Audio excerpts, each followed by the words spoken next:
And then we got rankings to go talk about later. Just chock full of content. Mm-hmm. Boom, beam, boom, little boom, boom, boom, boom, beam, boom, little boom, boom, beam, boom, beam, little boom, boom, boom, boom, boom. What's going on, everyone? This is the Aggie Gameday Extra Podcast. I'm senior Texas A&M sportswriter Travis Brown with KBTX, alongside Tyler Shaw, sports director here. We're in Kyle Field. We just got done with a very long but very informative press conference from Mike Elko, because today it's early signing day. Texas A&M inks 28 players to their class, including 3 players who are walk-ons, basically for all intents and purposes. Number 9 consensus team in the nation, according to 3 of the 4 major services. ESPN is the one that actually has them at number 6, at least last I checked. Not a lot of drama today. There was no hat science. Basically, everybody who was a part of this class had committed, had stayed with them for the most part, and there was no surprises today. Pretty neat and tidy day for the Aggies. Well, and that's what Elko talked about first and foremost, so why he liked this class, and I guess, the classes that they're building here, is the recruits they're getting. You don't have these surprises. They're kids that committed early, signed early, saw things through. Maybe it helps that there were no flips, that they're having the success that they're having, so it makes it a little bit easier to this was the right decision. Look what's going on at Texas A&M right now. But the kids that they're getting are those kind of guys that they knew that this was what the class looked like before today. Today is just when it's now official, and they're all on paper, and most of them, except for one, it will become here in January. Before we get too in depth with some of those players, the other big news of the day, of course, was the fact that reports surfaced this morning that Collin Klein was a candidate for the Kansas State head coaching job. Well, wait a second. The Kansas State head coaching job wasn't vacant as of this morning. That's why it caught everyone by surprise. Right, and so part of that report was that Chris Kleiman, the head coach there, was looking at possibly retiring. Actually, while we were in the press conference in there during signing day, a tweet went out that seemed to said, "Thank you, coach," from Kansas State. That seemed to indicate that he would be stepping down. We asked Mike Elko a little bit about that situation. You actually asked the first question, and Mike Elko didn't say anything was finalized yet, but seemed to point that things were going in that direction. Yeah, I mean, and that's the reports we've seen. It seems like, maybe it's not kind of dotted on the line and signed, but that's the reports probably came out sooner than everyone thought it would. Mm-hmm. But it sounded like they had already had conversations. So the fact it's happening obviously did not catch Elko by surprise. Mm-hmm. And honestly, the fact that it is Kansas State makes total sense. Mm-hmm. You're getting one of your best players in Wildcat history there. Hall of Famer. Hall of Famer, a Heisman candidate at one point, one of the Heisman finalists, I should say, that played quarterback for you. He was an assistant there before he came and took this Texas A&M job. So kind of all roads seemed like pointing he would end up back there eventually in some capacity. We knew he wanted to be a head coach. And honestly, this cycle, there were so many open coaching vacancies. We kind of thought before that this would happen. We just didn't know that this Kansas State one would present itself, and maybe he didn't either. So the fact that it is open, it's one of those you got to strike with irons hot. I think everyone assumed he would end up there at some point. We just didn't think it would be this season, because it seemed like Chris Kleiman was going to proceed on with the Wildcats after this season. Another question I asked later was, well, okay, if this job does open up and he does take it, will he be available to coach for the Aggies through their playoff run? Because that's been a whole point of consternation with Lane Kiffin, and it was a completely different situation, but a point of conversation. And Mike Elko said, I mean, there's still a lot of things in the air, but that's his understanding of the situation as it sits, is that he would like for that to happen, and it seems to be that expectations of that were to happen. And then he was asked too about what this means for the program and for Collin to make this next step, should it make itself available. And he's kind of said this before, but he wants this to be a place where assistants can come, work, and then better themselves and find a better opportunity for them and their family moving forward. Just like players come and get drafted into the NFL, he doesn't want to see assistants come and then take lateral moves to other places. That's not what you want. But when you get a situation like a young coach like Collin Klein coming in, proving himself, and then getting that head coaching opportunity, he said that I'm going to do everything I can to kind of foster that. Well, and he should. I mean, I go back to, you look at what Nick Saban built at Alabama in that dynasty. Nearly every one of his coordinators ended up as head coaches. I mean, There's a new coordinator almost every year. Right, but they didn't have a fall off at all. I think from the surface, Aggie fans might be a little worried. It's like, wow, we have one of our best offenses in years now that Collin Klein is here and things are rolling. What's that going to look like with him gone? As long as you keep making the right hires, and those right hires will be available, because that new contract he just re-signed has incentives and more of a pool for his assistants. So that's a little bit more of a lucrative offer to lure assistants here and coordinators here. But also the kind of the pedigree. You have the success that Klein had in this offense and the players that they have now here in this system and the success that they have. You're going to get some pretty good candidates consistently for those coordinator positions. So I don't think it should be a big concern right now for Aggie fans that there will be any much of a drop-off. You look at just some of the successful teams and what they've been able to do to replace their coordinators. And I think that the another important piece to this puzzle is that we should definitely timestamp this. It is 3 o'clock on Wednesday. We just got done with the signing press conference. Kansas State has a 4 o'clock press conference scheduled that we don't quite know yet what that's going to be about. So this could get old really fast, as is the coaching carousel. But yeah, we're at 3 o'clock on Wednesday. Just got out of the press conference. Haven't heard the full Kansas State press conference yet. I think the last thing we can talk about with Collin Klein, though, is just the fact simply, is he ready to take on that challenge? Is this the point in his career where he should make that jump? I think it is. I know he hasn't been a coordinator that long, but I think what he's done the past couple years, he's still very young. But I think this is kind of the opportune time in his career to get a start like that. And it might be, with a transition at Kansas State, this might be an ideal time for him to jump in there. And he saw success when he was there as a coordinator. So yeah, I mean, I don't think it's going to be an Elko situation where he comes in and they have, they're competing for a conference. Maybe they will, but the Big 12 is wild. Right. So I'm not even going to try to predict what the Big 12 is going to look like next year or the year after. It might take a few years to kind of build something up, but I think that they're going to give Collin Klein that grace there at Kansas State to kind of wait and see what he's able to do. But I would say, it's the right time. When we asked him earlier in the season if head coaching was something that he desired in his future, and he said yes, but he had the big caveat of it had to be the right time with the right people. And I think actually that second part is why this is the good move for him. Of course, the right time is any time that his alma mater was going to offer that head coaching position, because it just kind of always seemed destined that he was going to go back there. But with Chris Klieman retiring, there was probably a good chance that he's going to still probably be around the program, or even if he's not, he's going to have a little bit more free time on his hands. And it's one of those situations where he might have a direct mentor for those few gaps and maybe some things he didn't learn in being the CEO, that he can have someone who's done this before directly, maybe right there around. We don't know. We'll hear a little bit later what his plans are.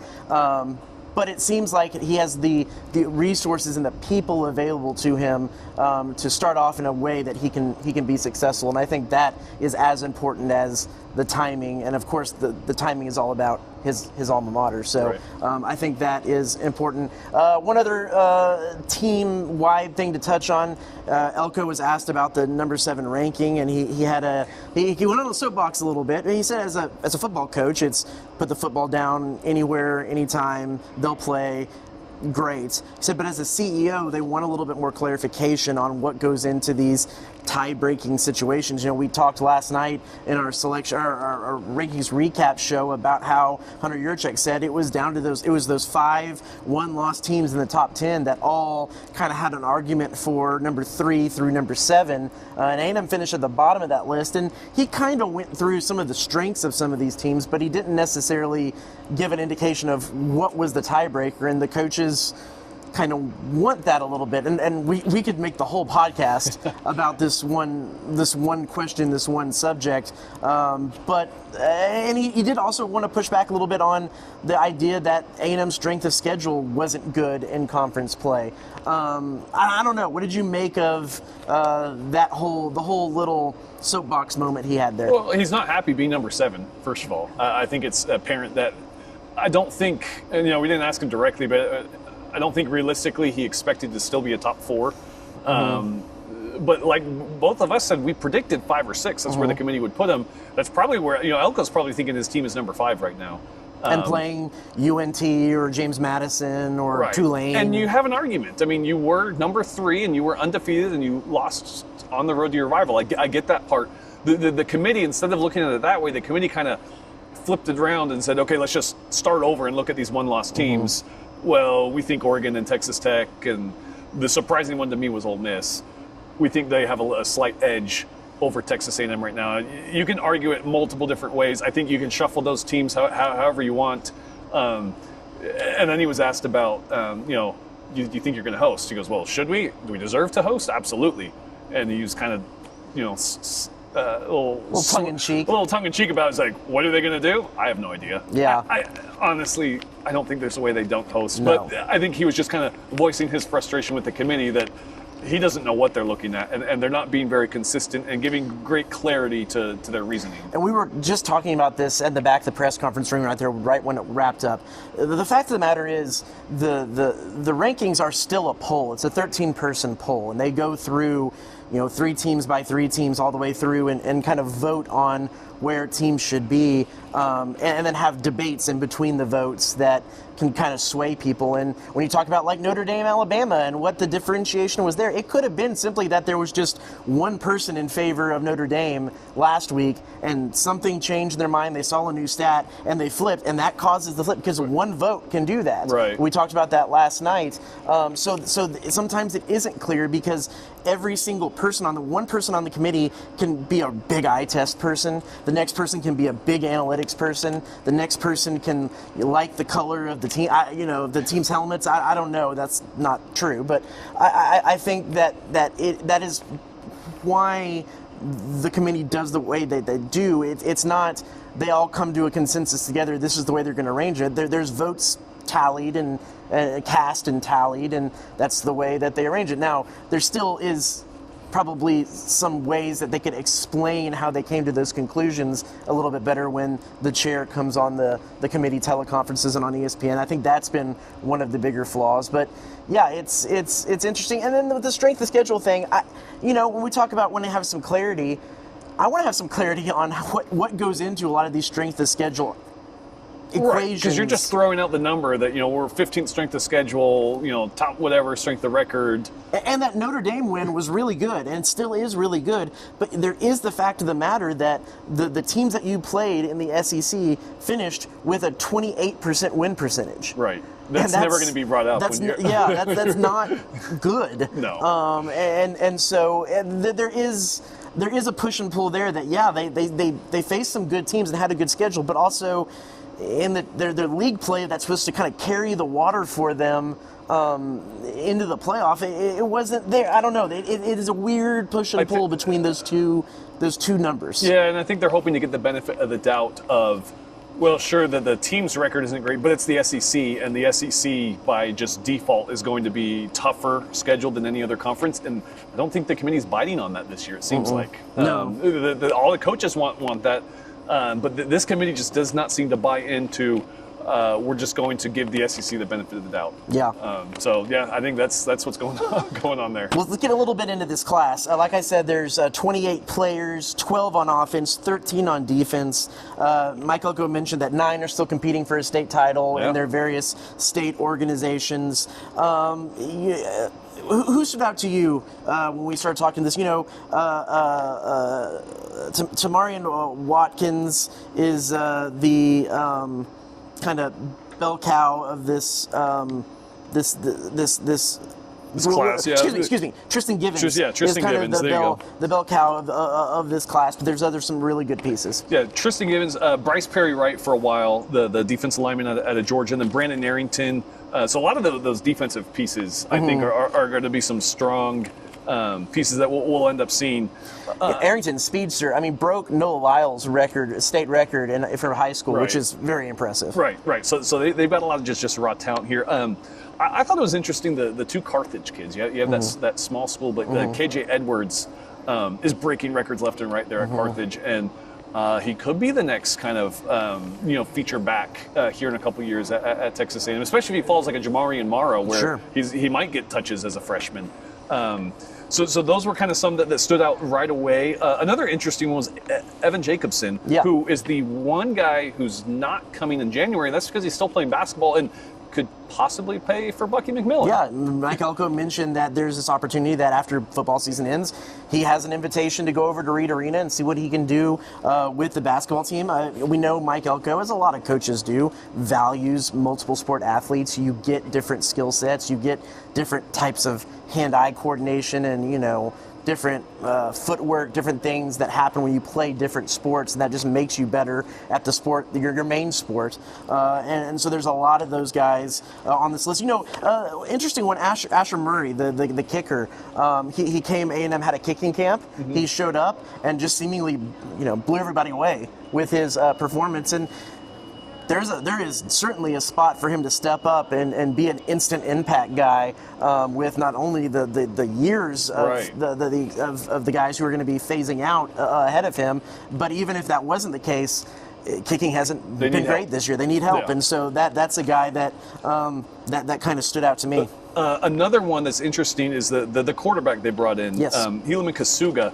So Elko said they want to kind of balance it where they get one quarterback a year, because you obviously can't have too many quarterbacks on roster because they're going to end up just by default transferring out. They did bring in two last year. They're bringing in one this year. So it'll be interesting in the future of this quarterback room. This is a kid that was a stud up in Draper, Utah, that Corner Canyon High School. I know a lot of people aren't familiar with it, but I did spend a little bit of time there. There are some studs that come out of Corner Canyon. And now we get Utah time with Tyler. Yeah. But the interesting thing is the fact that they I'd love to talk to the kid because the recruiting brought him down here because if I'm not mistaken, Zach Wilson. I'd have to look it up. I don't know if it was that. It was either that school or their rival school. But Zach Wilson went and played in the NFL. Is from that same area. They've had those kids come up and play quarterback. They're usually going to the Pac-12. They're going to the West Coast, Big Ten, or Big Ten, or the Big 12. Now you have both Utah and BYU in the Big 12. The fact that he's coming down here to the SEC is interesting to me. Well, the reach of this class, because you have California. A reporter mentioned the fact that it's true. California really hasn't been much of a pipeline for A&M. Hallman Wiggins, the wide receivers coach, is from there. That's kind of opened up some doors. You have Utah, you have New Jersey, you have Ohio, you have Florida. Literally all four corners of the country and everything in between is a part of this class. But then not to mention East Texas, Houston, Dallas, like all the main Texas staples are represented here. So a pretty well-rounded class. And another interesting piece to that is he kind of talked about how in recruiting they kind of work in two class sets. That, from what they did last year and what they were able to get in last year, like a lot of interior defensive linemen stuff, there's a lot of edge receivers, edge rushers in this class, kind of pairing two class sets together and filling some of the holes that way is an interesting take that I hadn't necessarily heard directly like that before. So, and then of course a lot of talk about NIL. Of course he wants to, Mike Elko, and I did a story earlier this year with a bunch of agents, and they wanted to be clear about the fact that the trope of every player's coming in here, how much money can I make? We're gonna hardball you for negotiations and everything, whether it be recruiting or transfer portal, that's a select few. Most of the time, these players, these recruiting via high school or the transfer portal is done by building relationships, by seeing the facilities, by finding the right fit with the right people. And Mike Elko says they gravitate towards the families that seem to kind of be doing the process the right way. I don't know if that's probably not the best way to put that, but the looking for the best place for the athlete and for that family to send their athlete for athletically, academically, financially, all the above, not just a payday, which is, I think, the trope that goes around. He made sure to reinforce that fact, and that's something he's talked about a lot, that relationships are still important in this business. Yeah. It's a big class, too. I'm curious, with the transfer portal opening up next month, it all depends on how many leave, but how many they're actually going to have to go get for key positions out of the transfer portal. Because that's another part of recruiting and balancing is how many guys are you getting in from high school versus, how many are you getting from other schools, the transfer portal each year. Yep. Well, I think it's about all the time we have here.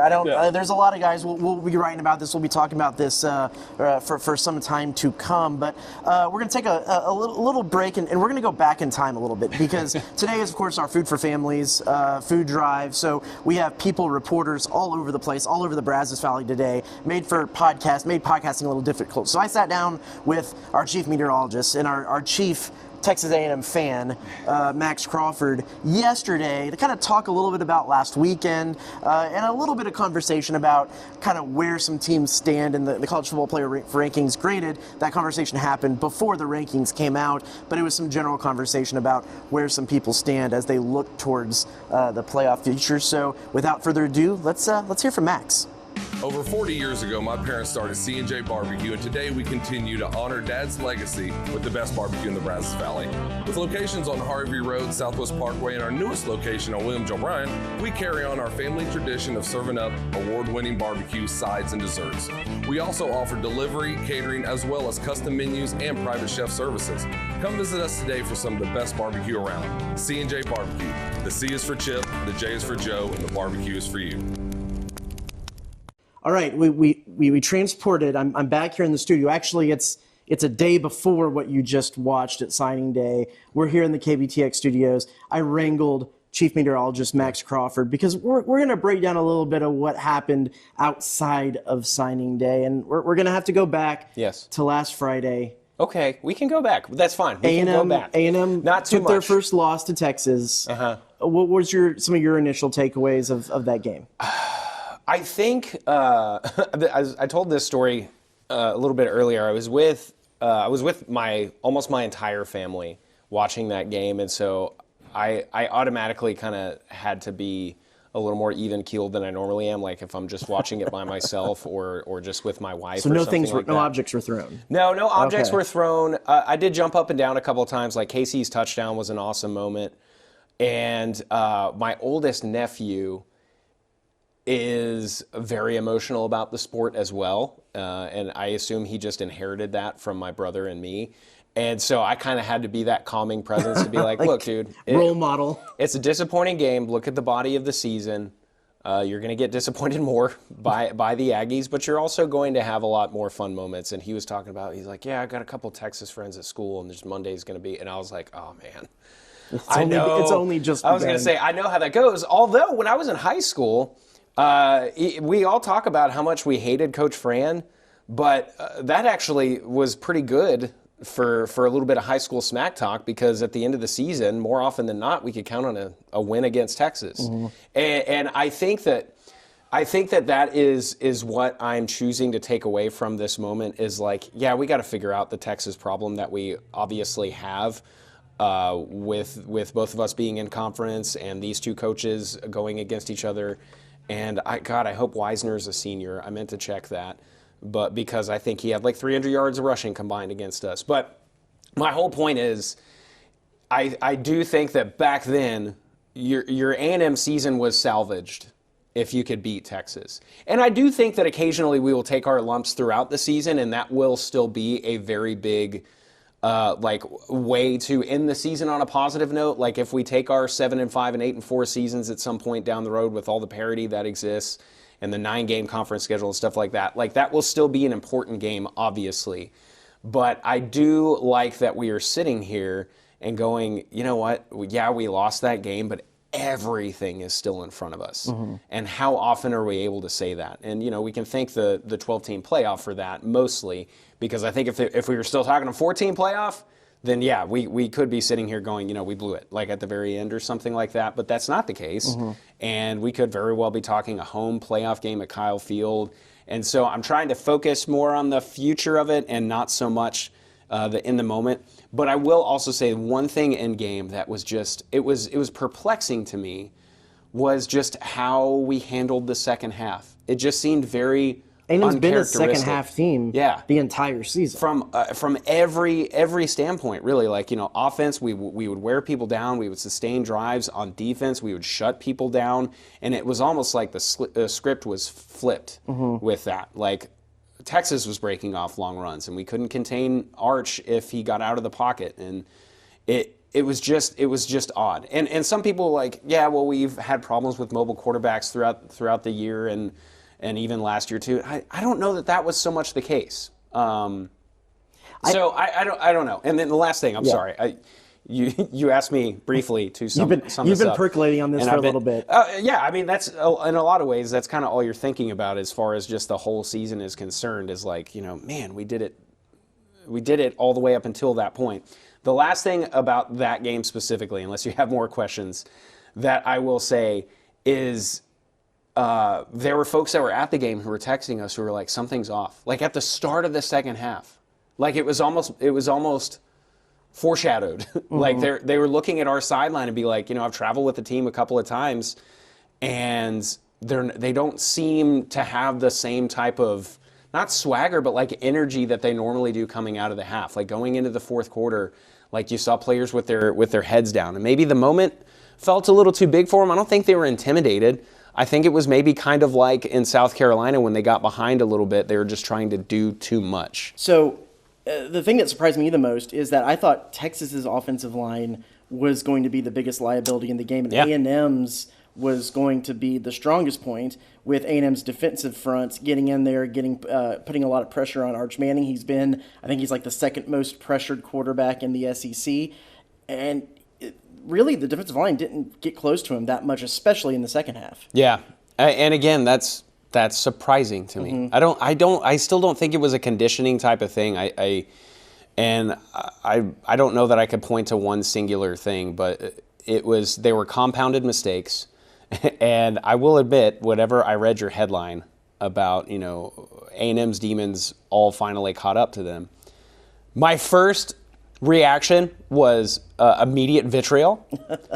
But the more I think about it, like that kind of encapsulates the whole thing, and it's why you're a good writer. Like that's the headline that kind of sums it up. Like pre-snap penalties, Marcel forcing things and causing turnovers, kicking, like all of the things that have gone wrong over the course of the season that we've overcome every single game.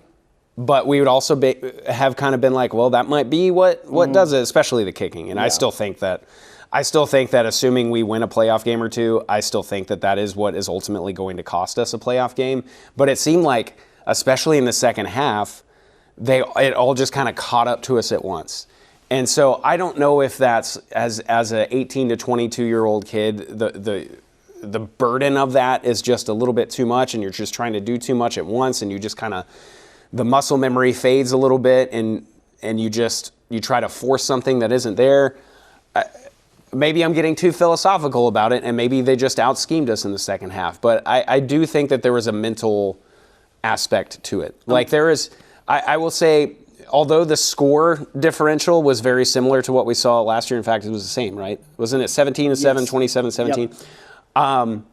Those were not two teams where one was clearly better than the other. I mean, and in fact, I think you could argue that A&M is still the better team that was on the field, but Texas took advantage of certain moments better than we did. But last year, it was very, very clear, Texas is the better team and we're holding on for dear life. That was obviously not the case this time around. So that is also encouraging. I think the other thing about that, too, is the fact that A&M, pretty much from the start, they've had the issues that have flared up. But they're a team that started at a high level and for the most part has maintained a high level throughout the season. Texas is a team that's grown into the season. That's true. The Texas team that faced Ohio State, that faced, even you could say like Kentucky and Mississippi State a month ago. This is a different Texas team than faced those. This is a different Arch Manning than faced those teams. I agree with that. I'm going to pose a question to you that I hate binaries. I hate sports talk binaries because everything falls in the middle. But I'm going to present you with the binary that me and Tyler talked a lot about in our post-game thing, and that is is this a A&M team that just some of their flaws caught up to them and they can maybe work on fixing some of those? Or is this an A&M team that this was just the best competition they faced so far and we don't have a good read on how good they are because the SEC teams that they played this season proved to not be that good? Well, I think if you're talking to me when we're sitting across from each other at the bar, I'm of course going to say it's the former. Right. But I really think even if you remove the bias, I think you still look at the overall body of work and you can look at those individual opponents that Texas A&M has faced and still say that they have stepped up every single time, because this is very much something you have to look at within the context of the season. Auburn, I think, is a perfect example. Barely loses to OU after some very questionable officiating. Then they come in with their hair absolutely on fire, especially on defense, and we find a way to win that game. Florida, fresh off of a win against Texas, comes in kind of the same type of deal, and we have to find a way to beat them. Mississippi State, coming off, you take a look at all these opponents that we played, and they've shown you what they are capable of, even though the record does not necessarily reflect that. South Carolina, for instance, barely losing to Alabama. So it's hard for me to resolve, yes, we ended up with a very easy conference schedule, but especially at the beginning of the year, it looked like we had one of the hardest.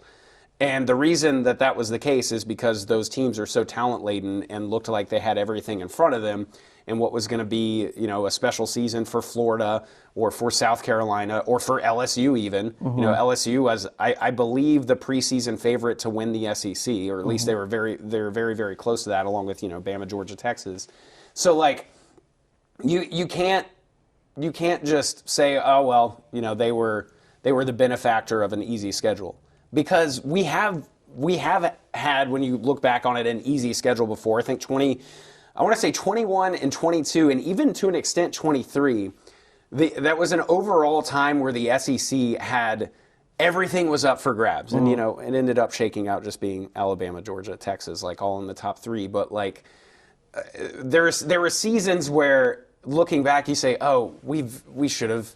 21, I think, is a perfect example of Mississippi State ended up not being a great team. Arkansas ended up being a good team. That loss was excusable. But then, we close it out with a loss to, I believe, Ole Miss, and obviously that last play against LSU, what was not a great LSU team, and all of a sudden we're 8-4 again. We didn't have that this season. Mm-hmm. There were some games where we could have let ourselves down. But other than the South Carolina game, all of those conference games ended up, we won by multiple possessions. And Auburn, other than that goof up towards the end of the game, we should have won that one by multiple possessions too. So I think that this A&M team has proven that they can beat teams in multiple ways still, and that is still the case despite losing at night on the road to a rival. I'm going to go back to what Mike Elko said earlier in the season, talking about the parity in the conference. I think, and parity across college football, I think that the years of the Alabama dynasty and all that, they're gone. The good-looking teams in college football are not going to look like the good-looking teams of the decade prior. No. They're going to have some warts and some flaws. And I think that applies to A&M as much as it applies to Texas and really everybody outside of Ohio State and Indiana right now, in that there is some major issues with some of these teams that doesn't make them just like, oh, that's a national championship contender right now. Right. So, I mean, you even look at maybe one of the most complete teams statistically outside of Ohio State and Indiana is actually Texas Tech with the top 10 offense and defense. Yeah. But they lost to Arizona State earlier, and that's why. So I think parity is what makes this look a little bit different, and that's kind of the gray area between is this a good team or is this a bad team. It's a good team that has more flaws than we're used to seeing necessarily, and I think it'll be interesting to see Ohio State and Indiana go up against each other in the championship game in the Big Ten, because maybe some of those maybe some of those flaws are exposed, or maybe they're not, and those really are the top two teams in the country. So. Well, let's close it out with this. I know we're gonna. And you, what's your last thought on that? Well, I was just gonna say I could absolutely see, depending on what happens with Georgia and Bama, especially, I could see the Big Ten championship wrapping up, and one of them being the victor, and them still being 1 and 2. I can too, as well, very much so. Let's close it out with this. I know we're recording on Tuesday afternoon, so the rankings haven't been released yet, and we'll have our ranking show tonight. But you have some thoughts on what that middle portion of the ranking should be. Yeah. What is your thoughts now? We can compare those to what turns out tomorrow. Okay, 2 things that I want to say before I say anything else. Okay, number 1. I'm going to be a little bit biased in what I'm about to say. That's your job on this podcast. I am a Texas A&M fan, and some of the things I will try to keep the Aggie slant away as much as possible with the other team I'm about to talk about. But it's not all going to be. It's not going to be 100% unbiased. The other thing that I will say is thank God, A, that we're not still in the BCS era, and B, that we did expand to a point in the playoffs, because I am one of the believers that says that makes the end of the regular season is so much more interesting for so many more teams. Okay, so we need to know that. I don't think we should expand to 16. I like it where it's at 12. I have, and it's because I've interacted with it, especially on Twitter. It does that for you with your For You thing. If you interact with something at all, you then see a bunch of them. But I've seen a lot, including the governor of the state of Texas, of people campaigning for Texas to get an at-large playoff bid. And I at the end of the day, it boils down to don't lose to Florida. Don't lose to a 4-8 team. It was on the road. Yes, it's in the swamp. Losses on the road in the SEC happen all the time. But that is why you're not being. That is why you're on the fringe and not a playoff lock. Which again, they might end up making the playoffs. But then people will say, okay, well, what was the point of playing Ohio State? And I could go a bunch of different ways here, and I'm not going to delve into all the reasons why I think that's stupid reasoning. But my biggest thing is, why play Ohio State? Look at exactly what happened with A&M, with playing Notre Dame and getting that win at night on the road, and what that did to our season expectations. Now, Texas was a little bit different because they were preseason number 1. So the way that rankings are, it's a little bit different. It's a little bit apples to oranges because, yes, I suppose if you had Sam Houston State and UTEP and all those other people you played, and instead of Ohio State, you go in and you schedule Purdue or Rice. Yeah, schedule another in-state Texas school. That's fine. And you're sitting here and you're 10-2 at the end of the season with that win against A&M. I still think that Texas is a fringe playoff team because there are so many, this year specifically, in a vacuum. You just can't lose to Florida. Is what it boils down to. If you're 10-2 with an extra win to Rice, but you still have that loss to Georgia and to Florida, I still think Texas fans are sweating at this point, even after beating us. I think they probably could still sneak in at like a 9-10 spot, and that's what Texas fans are arguing. But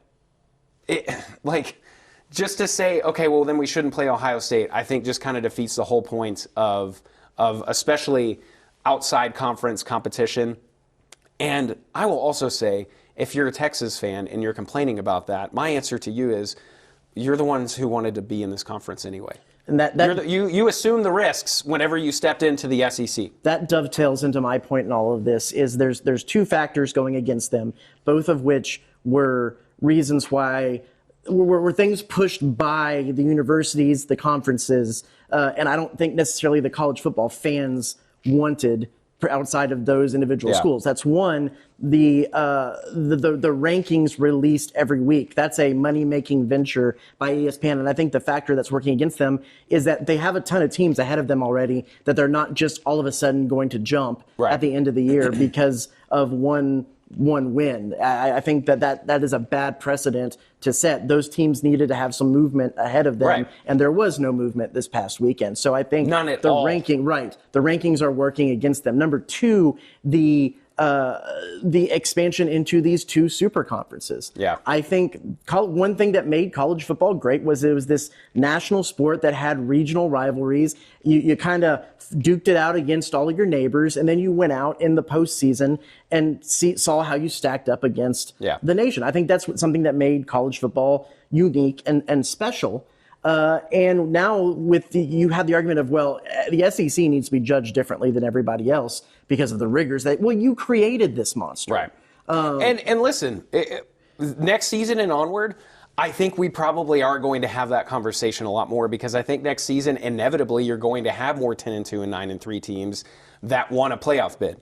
That's just not the case, though, this year. I don't think the committee is going to do this because I think there's too many other pressures. But I like to see a committee that maybe has an eye on keeping this a national sport and not making it not there being an FCS, an FBS, and a Super League, 3 divisions of all of this. That there are still teams outside of the teams like Texas Tech, teams like BYU, teams like. Well, the ACC is a mess. We're not going to go there. But even this not year, for long. I don't think for always. No, and the interesting circumstance that we have some good teams in the group of 5 that are working their way into this.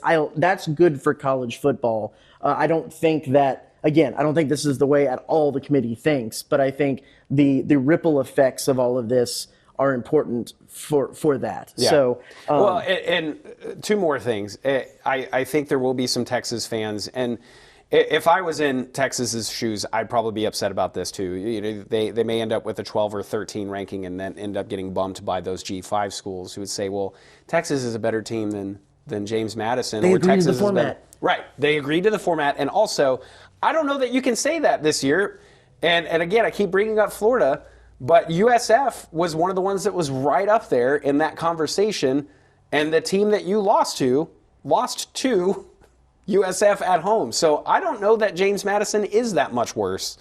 On a neutral field, obviously Texas would be favored. But I still think that James Madison or Tulane or UNT, whoever it is that gets that bid, they absolutely deserve it in every single way. And I don't know that you can straight up say, well, we beat them anytime, anywhere. I prefer to live in a college football world that gives that team access than one where one bubble team gets left in or out. And the last thing I'll say, I promise, unless you ask me another question, but I think we're wrapping it up. I'm getting a little bit meta here, but to me, if you're Texas as an entity and you're specifically talking about football and you wanted to perennially be in the playoffs and maybe even perennially get a playoff bye, you probably shouldn't have come to the SEC. Mm-hmm. And case in point is you look at Texas Tech. And again, they might not get a bye, and they've taken their licks for maybe their strength of schedule and stuff like that, but it's not always going to be that way. BYU and Utah, I think that the Kansas schools and Baylor's not going to be down forever. So the Big 12 is still a good conference, but I think we can agree that the bottom of the Big 12 is a little bit different than the bottom of the SEC, just as far as overall talent. But to me, if you're Texas and you want to perennially be in the playoff, you shouldn't have left the Big 12 because your brand alone is going to continually give you that preseason ranking of 1, 5, 6, maybe 15, if you lose a bunch of players and stuff like that. Texas is one of those teams and programs like Alabama, like Georgia, like even Clemson, LSU, who are all going to be preseason ranked pretty much no matter what happens. And to me, if your entire goal was just to make the playoff every year, you probably shouldn't have come to the SEC. But as we know, competition on the field isn't what's important in college football anymore. It's how much money that I can make. It's the pocketbook competition right now that seems to be most important. I mean, we're not even going to, but there's the Lane Kiffin argument. There's everything else that goes with that. I mean, we could do another pod. We could do a whole other pod. We probably will at some point. So, well, thanks everybody for watching our split podcast this week between signing day and everything else that we have going on. Big thanks to Tyler for joining us, and Max here. I am Travis. Congratulations to all the high school athletes. There you go. Furthering their education and going and playing somewhere. That's awesome. Yep. That's really, really cool. Yep. So for Tyler, Max, I'm Travis. This is Aggie Gameday Extra Podcast. We'll see you next week.